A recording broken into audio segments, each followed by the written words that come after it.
கொண்டக்கடலையும் பச்சை பயிரும் கொள்ளு வச்சு சூப்பரான ஹெல்த்தியான குழி பணியாரம் எப்படி செய்யலான்னு பார்க்கலாம் வாங்க. ஒரு கப் சிக் பீஸ் சேர்த்துக்கலாம்.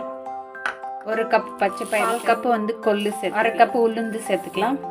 தண்ணி சேர்த்துட்டு அப்படியே ஓவர் நைட்டு வச்சுருங்க. இல்லைன்னா 8 மணி நேரம் ஊற வச்சாலே போதும். வாஷ் பண்ணி எடுத்துக்கோங்க. இதை ஒரு மிக்சி ஜாரில் போட்டு நல்லா தோசை மாவு பதத்து அரைச்சி எடுத்துக்கோங்க. அரைச்ச மாவு ஒரு பாத்திரத்தை சேர்த்தாச்சு. இது ஒரு லிட்டை போட்டு மூடி வச்சுருங்க. ஒரு 8 மணி நேரம் அப்படியே இருக்கட்டும். சூப்பராக மாவு புளிச்சிருச்சு. நான் எவ்வளோ செய்ய போகிறேனோ அந்த அளவுக்கு மாவு எடுத்துருக்கேன். கரண்டி எண்ணெய் சேர்த்துக்கலாம். அரை டீஸ்பூன் சீரகம் சேர்த்துக்கலாம்.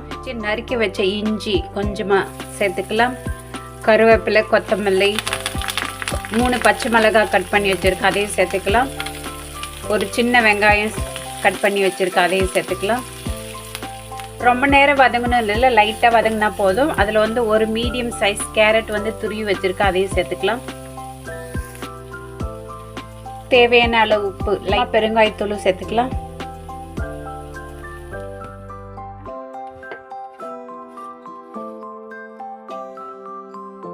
மாவோடு சேர்த்து நல்லா கலரி விடுங்க. கல் நல்லா சூடாயிடுச்சு. இப்போ ஆயில் சேர்த்துக்கலாம். இப்போ மாவு சேர்த்துக்கலாம் கொஞ்சம் கொஞ்சமாக.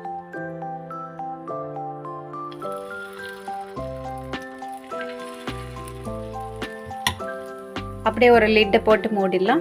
மூடி போட்டு வேக வச்சிங்கன்னா சீக்கிரமாக வெந்து வரும். அதை அப்படியே திருப்பி போடு.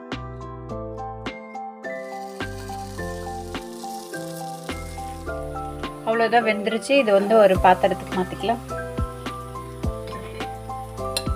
சூப்பரான குழி பணியாரம் ரெடி.